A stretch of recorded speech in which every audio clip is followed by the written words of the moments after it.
Here is a quick correction for my last video. My last video, I made a mistake when I was reading the book.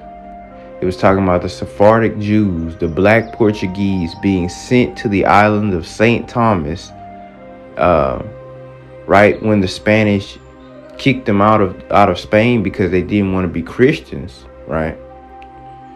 I said that the St. Thomas that they were sent to was in the Caribbean. I did not know that there were actually two St. Thomases, and there's one St. Thomas off the coast of West Africa. I know this because the book specifically says St. Thomas, which was discovered in 1471. St. Thomas in the Caribbean was discovered in 1493. I overlooked this. I know it's very obvious that it's not talking about the one in the Caribbean, but I overlooked this detail, and now I'm very surprised that I didn't think about, wait, St. Thomas in the Caribbean wasn't discovered in 1471. St. Thomas off the coast of West Africa was. So this is talking about the St. Thomas off the west coast of Africa called Sao Tome by the Portuguese. It's not even called St. Thomas in English, so whenever you look up St. Thomas, you only get the one in the Caribbean.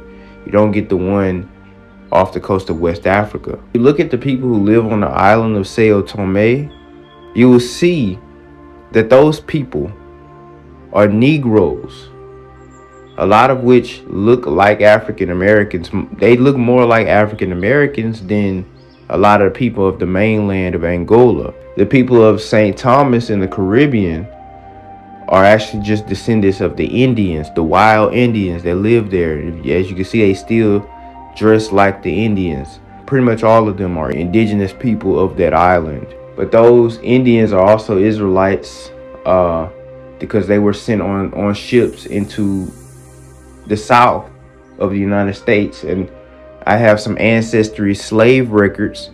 The one ancestor, when I did my research in my family, the one ancestor in my family who got off a ship, she came from St. Thomas.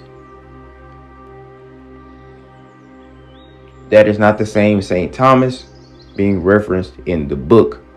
I have to let you know that. So yes, we're talking about millions of Sephardic Jews being sent to Africa in the late 1400s. And then we wonder why the slave trade happened the way it did, right? So first we had Jews being sent from Europe to Africa. Then we had Indians being taken from America to Europe and to Africa. And then all we're taught about is the Africans being taken from Africa to America. That's all we're taught about in school. But those Africans that were taken from Africa and brought to America were those same Jews and those same Indians that were taken and dispersed in the first place.